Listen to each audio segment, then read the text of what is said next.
I said I felt like a hamster on a wheel, in a cage, and in a corner that nobody saw.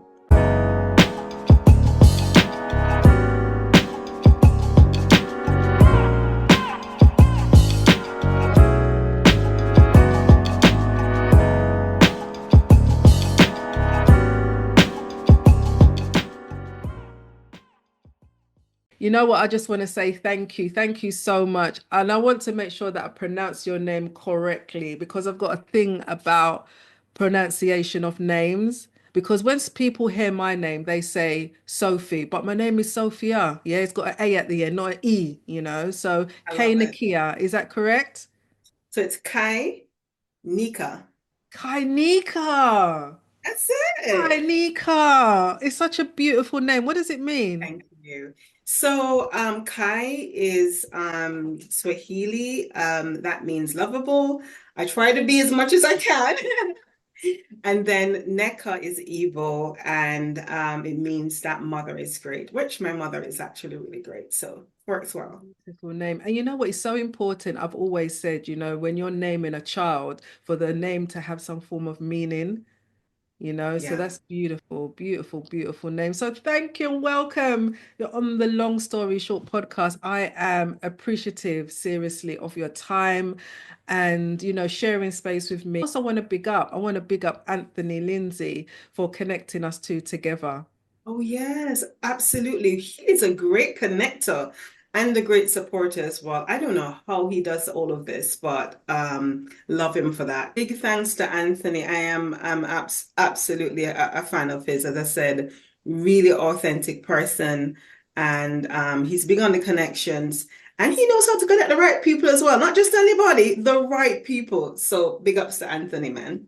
It's so true because I feel as if you're like one of my kindred spirits. I feel as if I have known you from years ago. Do you know what I mean? The connection is so easy. Do you know what I mean? I feel as if I've known you like 20 years already and I've only known you for, what is it, a couple of months? Yeah, I know. I think one of the things is that, as you spoke about the kindred spirit, when we were sharing, yes, we have a shared cultural background as well. So that's part of it. But in talking about the things that are important to us, so there's the shared values as well, going after goals that are important in terms of having impact on other people. So all of those things kind of align for us, and it's like, yeah, I definitely get you. And I'm so great to feel so great to be a part of your world, and have you in mind. So get it. I'm just so very blessed and very honored that you accepted, to be honest, because I was looking at your LinkedIn profile. I was like, oh my gosh, wow. Yeah, okay. You are doing great and amazing things, and you also have your own podcast. And this particular episode is something that is, I would say, very dear to my heart because I have experienced the topic that we're also going to be discussing about. So let's just dive in. So, who is Ky-Neeka? Oh my gosh. Sounds like an easy question, but what a tough one. So I told you at the start about my name, and I think one of the things that my parents did as a gift, in addition to my being here because of them, is I think from the start they were so intentional about making sure that I stood out with my name. And that was such a gift in itself. And even as I have lived my life, I found that I stand out in many ways in addition to that, not just my name, but my unique journey throughout life. So, one of the things that I thought about the other day about who I was is that as much as I have always had lots of friends and people around me, is that somehow I find myself not always quite fitting in to any particular box. So I stand out in that way. And I didn't understand it at first, but as I look back at my journey, I'm beginning to say, okay, maybe this is part of who I am. So I'll tell you a little bit about that journey. Grew up in Jamaica.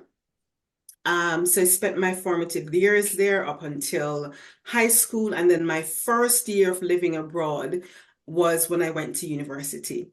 And since then, I have been living in different countries across the world, and had the opportunity to be able to learn different languages, Spanish and French. And then after many years of traveling to different countries and living at Mexico, France, I ended up living in the UK. And part of that is having experienced all these different cultures and countries, is that the person I am is a blend of so many different cultures and countries.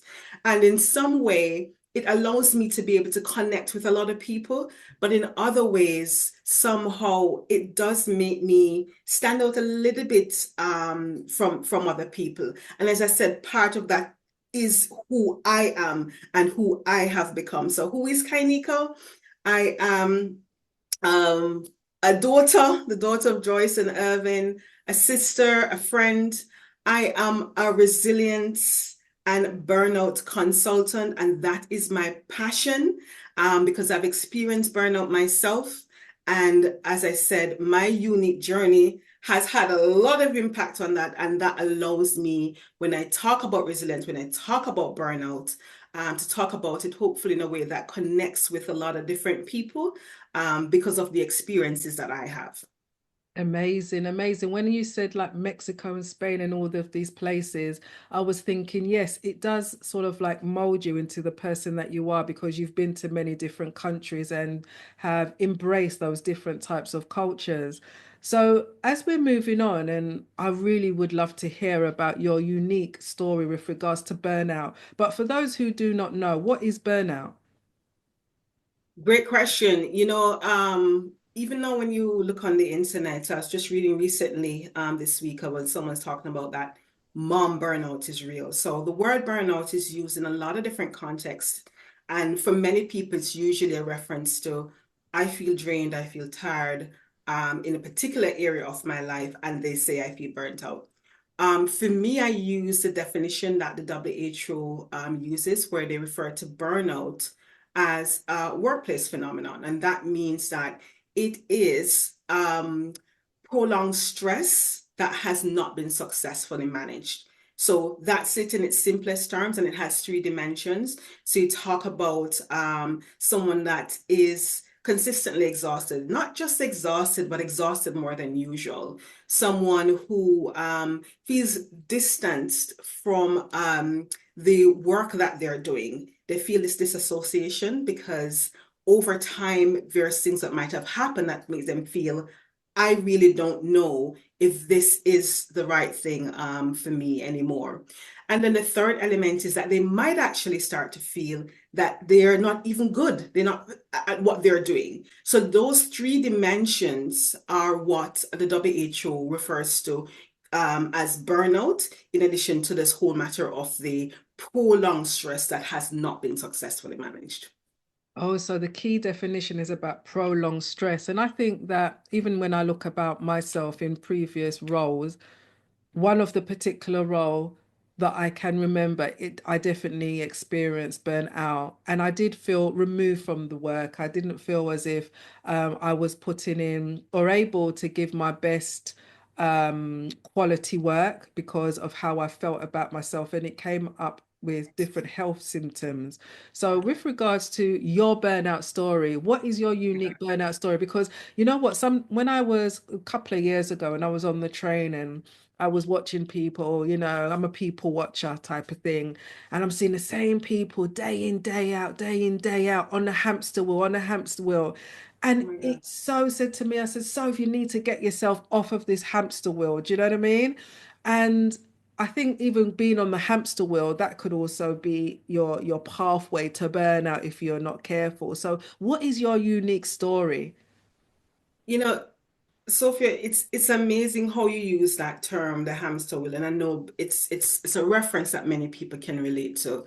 When I describe how I was feeling during that period when I first experienced my big burnout, um, I went a step further. I said I felt like a hamster on a wheel in a cage and in a corner that nobody saw. So my journey, unfortunately, to burnout really stemmed from I was going up the career ladder. And I was excited because I loved the work that I was doing. Unfortunately for me, as I was going up, I didn't necessarily get the support that I wanted and so desperately needed. So I found myself pushing harder and harder because it was like, okay, you're here now, and you've got to prove that they were right to have selected you. Yeah. And I was in a space where I was what I call the only or one of the few. So what that meant, I was the only woman or the only Black person in some of those spaces. And I felt a little bit more of pressure to kind of, show up and make sure that I represented. And what that ultimately led to is that I was pushing, pushing, pushing, working harder, working longer hours. And then in my personal life, there was a lot going on as well. Unfortunately, there was a period where my mom had a surge to go through that was a life and death situation. I had all the personal concerns that weren't quite working out the way that things should. And so there was like a collision of worlds where I am here juggling all of these things, really trying to, on the surface, appear that everything is all right. And you're almost afraid to ask for help. And when you do ask for help, especially at work, you are told, you really should be grateful that you are here, and you want to show up and look like you're not incompetent. And it just led to me getting to a place of, why am I even here? And you speak about physical symptoms. That was part of my journey. I literally ended up doing so many tests that one day when I left the last test, I literally got to the point where I was like, is this in my head? Is something going on? Because I have all these symptoms. I have unusual bleeding. I'm having all these headaches. I'm having stomach, all of these things. And every scan, every test that the doctor is doing, they're like, okay, there's nothing. It's clear. So I'm like, it must be in my head. And I was at the point of calling, to say, hey, can I get myself checked out to see if anything is wrong mentally with me? Because what are all these symptoms? And all it was is that my body had literally got to the point where all of this stress was beginning to manifest in these different ways. And it was a wake-up call for me. I was like, this is not sustainable. Something is wrong. Your body is telling you something is wrong and you've got to stop. And so at that point, I said, I'm going to have to step back from what I'm doing and really reflect on where I am and find out what it is that I really want to be doing. Because what is happening now, I wasn't enjoying what I was doing anymore. I had checked out mentally as well, like, talk about presenteeism. I would show up and I'm doing all this stuff on clock work, but I'm not there. And so even though I didn't have the language back then, how many years ago, I had been experiencing burnout unbeknownst to me. So that was my journey. Oh my gosh. The thing about burnout is that it affects your mental as well as your physical health, isn't it? So my thing is, what was the valuable lessons that you learned about yourself going through that time upon reflection? Oh, this is a really good question. One of the things that was very clear to me is that I was not living in line with the values or the things that were truly important to me. You can be passionate about the work that you're doing, and at some point that could change, and that's okay. When there is misalignment, what you often end up find is that you are working and overworking to try and meet something that is no longer right for you. It's no longer serving you, and therefore it's not even no longer serving the very place that you are there work. And that was one of the big lessons for me. There was clear misalignment, and I had ignored that misalignment. So that was the first thing. So for me, I make sure that I'm very clear on my values. I'm very clear on what's important to me as a starting point. The second big lesson for me was this whole matter of boundaries. I was overcommitted. I was overcommitted in so many ways because I was the yes girl. I was the yes girl at work. I was the yes girl in my personal life. And so all of these things going back to my values, if this is what's important to me, then I need to make sure that there are boundaries set up to protect that. Because if not, I'm saying yes to the things that are important, but it doesn't leave enough space because I'm also saying yes to a million other things that aren't in line with what was really important to me. And then the final thing for me is rest and reflection. Like it was crazy. We take for granted what sleep can do for the body. And I was definitely nowhere near where I needed to be. So another big lesson for me is, making sure I was intentional. I'm intentional about my rest period. No, I don't joke. I don't joke about my sleep. I don't joke about my rest. Best believe that there are times in a year when I am down, I'm knocked off. This time is for me. You need that time to kind of re-energize, rejuvenate. So those were the three big lessons for me, being clear on my values, making sure there are boundaries in place to protect the things that are important to me, and then just making sure that I have the rest and the reflection to go, is this still working? That's such a deep, how can I say, it's very deep and profound what you said there, because about values, boundaries, and rest. But when did you decide in yourself that enough was enough? Because some people are not able to recognize that I'm sick, I'm ill, but I'm still going into work, I'm still people pleasing. I'm still saying yes to my manager and everybody else, but I'm not saying yes to me. When did it really click to you to say enough is enough and I need to leave your full-time job? So, and my hope is through conversations like this that people don't wait for that point. For me, that point was, over 12 years ago, I left the hospital having done would have been my last scan, where I was desperately hoping that the doctor would say, yeah, this is it, we found something.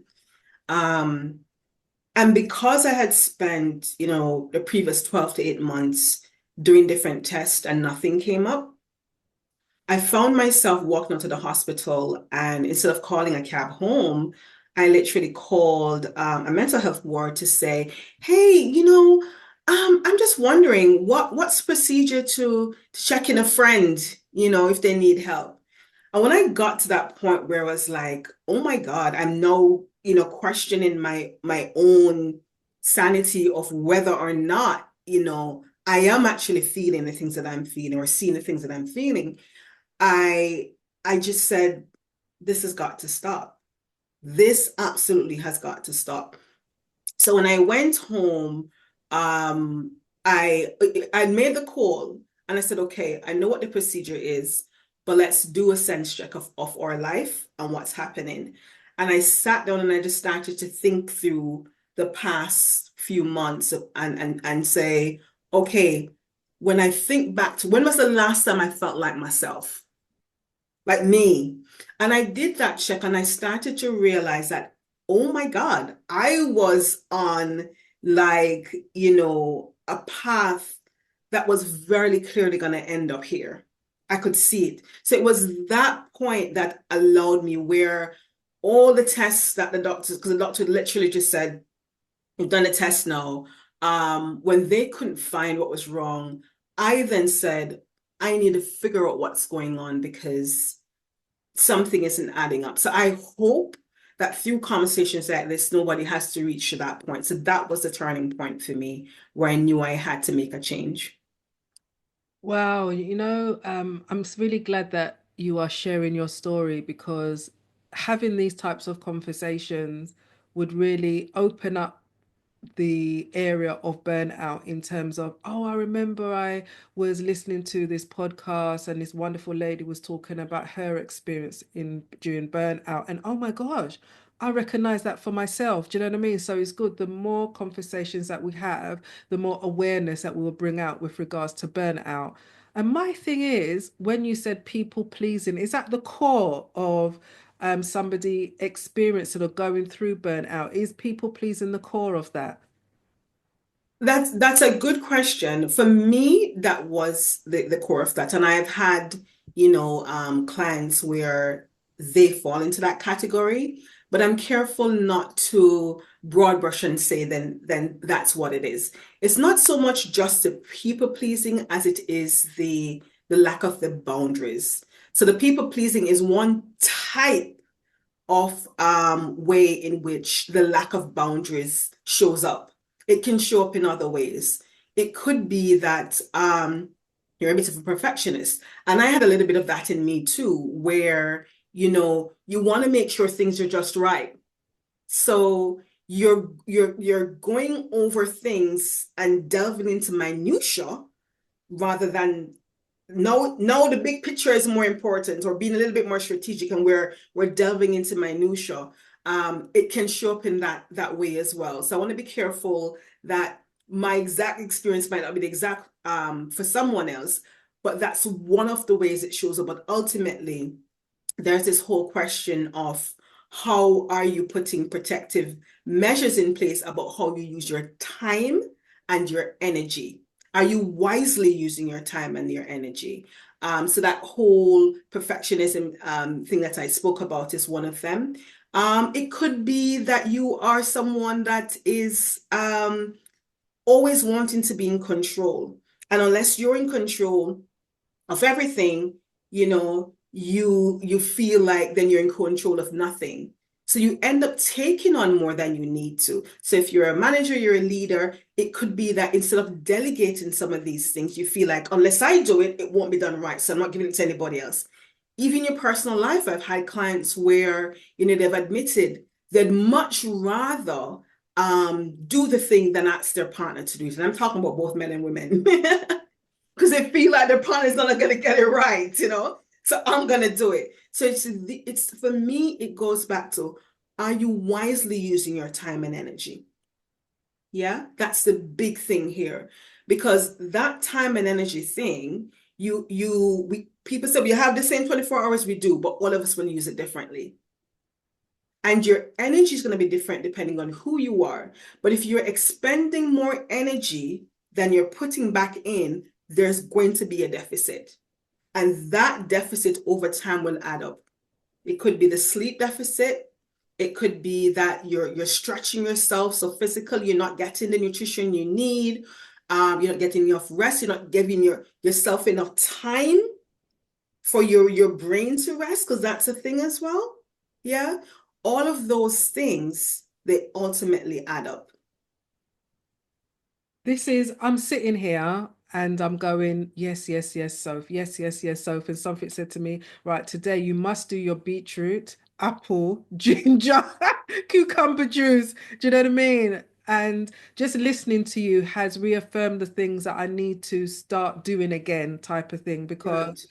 as you said, like you expend all of this energy, but you're not replacing it with anything. But one thing that I do is to have a nap. I regularly have, I they love call it it. power naps. You too as well, isn't it? Regularly have power naps. I don't play when it comes to that.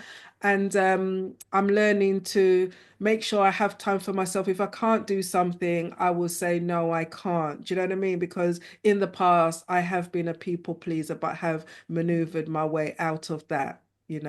So, Okay. in terms of you going through burnout and sharing your story, and now you are a leadership, resilient, and burnout consultant, why?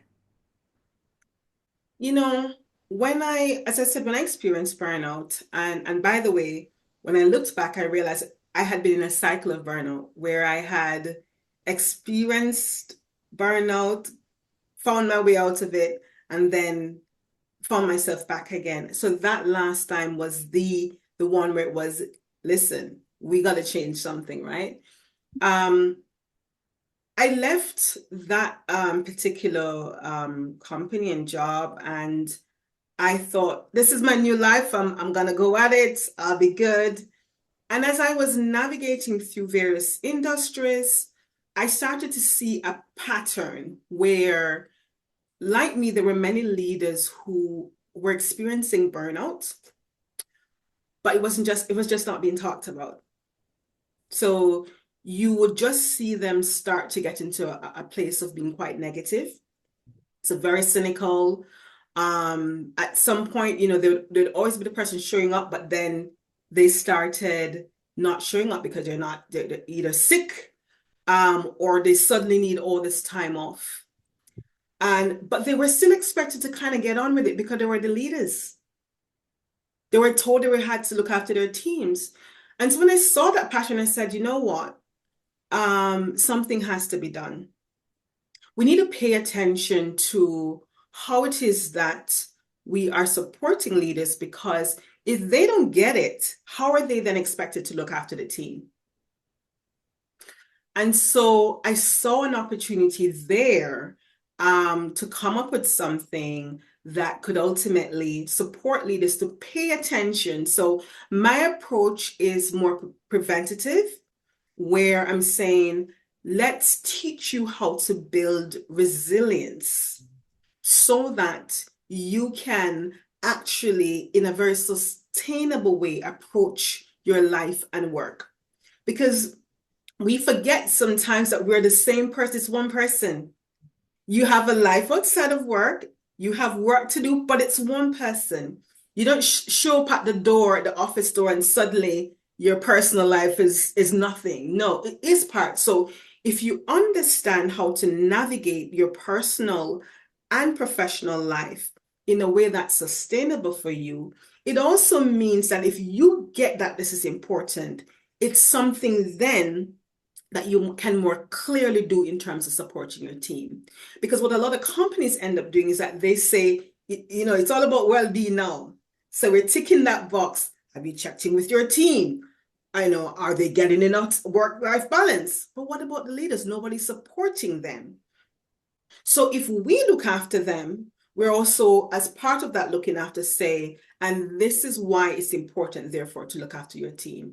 So not only do I teach leaders in terms of how to build that resilience, but part of what they're learning is, and here's how you can spot the early signs of burnout in your own team. Here's how we don't wait for a me where the person is, no longer interested in work, showing up, but not really there, being sick, all of these things.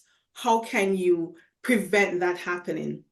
So what are the early signs of burnout? So that's what really got me passionate, where I was like, there's a gap here. We're not paying attention enough to what's going on to support leaders.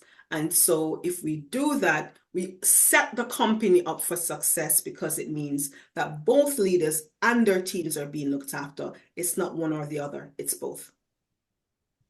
So how was your experience through your own mental health and burnout? How has that, I can say, helped you to formulate the programs that you do, that you deliver to empower others to identify burnout, to identify that they need to set boundaries? That question.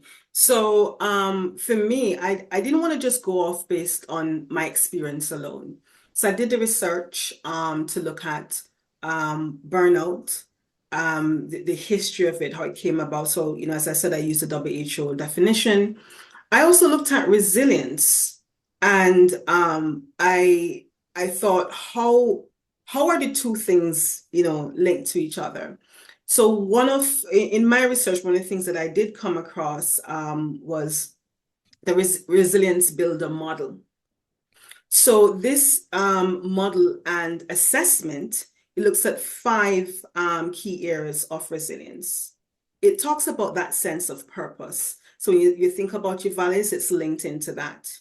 It talks about your mental health as well. So mentally, how is it, how agile you are. Your emotional intelligence is a big one that people miss. Your physical stamina as well. So we spoke about that, nutrition and sleep. And then the last one is your social support. So all 5 elements are considered in this model and in the assessment. So what I do as part of my program as a starting point is when I go into companies, in addition to talking to the leadership about what's going on, why it is that I've been called in, they also complete this assessment. And this assessment look at those 5 areas, and then there are sub-factors under that. Now, on the basis of the results, that is what I would use to be able to build up programs so that they become tailored to the specific needs of that particular business. What I've found is that in a lot of cases, the more senior the leader is, they're usually quite good when it comes on to a sense of purpose, why it is that they're there. They're often, from a mental agility point of view, doing all right. Some of the areas that are not necessarily as strong, would you want to take a guess where it's not strong? The No, I don't know. physical. What is The it? physical. The physical Physical. stamina. Because what happens is, again, the leadership is spending a lot of time. They're the ones, talk about modeling, they're the ones that are working the long hours. They're working across weekends. Yeah. So the matter of sleep and nutrition are not necessarily things that they prioritize. And so very often they fall down in those areas. And that can seem like a small thing, but it has a knock-on effect. It has a knock-on effect on your productivity, your performance, and then it also has a knock-on effect on your social, because you're so busy doing the other things that are so work focused that really nurturing those relationships, the very relationships that you will need to support you, especially during challenging times, end up being weaker. So I use the resilience builder model because it's very much so in line with the things that I know I experienced, that I researched, and it's a really good way to have an assessment that gives results that are then tailored to each of those companies and groups that we're dealing with. And part of that is the program is always about teaching the leaders about this whole matter of building resilience, talk about the specific areas where they could build a little bit more resilience. As I said, the physical stamina is usually one of those weak areas, but then also teach them how they can spot some early signs of burnout. Comprehensive. So if anybody needs a burnout, a resilience, leadership, resilience, and burnout consultant, please contact. What are the key lessons or key takeaways that you would want people to remember about your long story short?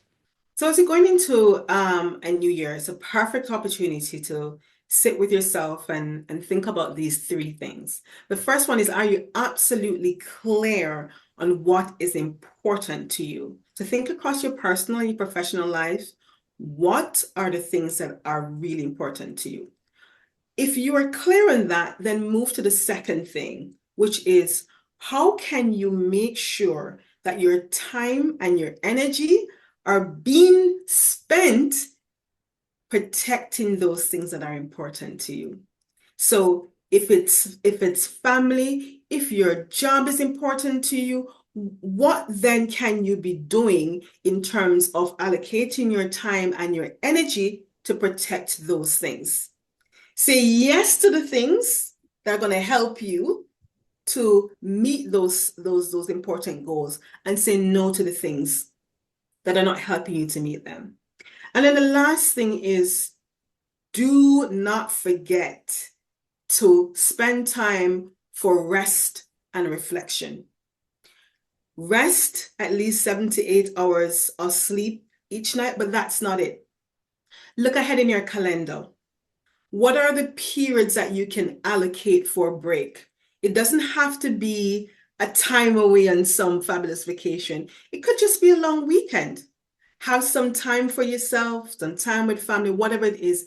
Make sure that you have time for rest. And as part of that rest, do reflection. Start from the top again. are these things the things that are still important to me? Yes. What am I going to do to make sure that my time and energy are used, protected to be able to meet those particular goals? So those are the three things I would love to leave everyone with. That's some beautiful, real good, profound lessons, though, that is easy for us to implement in our everyday. It's not something that is so far out of reach. But the thing is that they may need somebody like yourself. Do you know what I mean? Somebody like yourself to provide that coaching, to provide that guidance and advice to make sure that they stay on path and on track. Appreciate you. I appreciate your time and effort and everything, because I know everybody busy, especially the time and the season that we're recording this today. And thank you so much for being on Long Story Short. Thank you. And if anybody wants or to find me, the best place is LinkedIn. You can contact me on LinkedIn for more information on resilience and burnout consultancy. Sophia, I want to say thank you as well for the opportunity to be on Long Story Short podcast.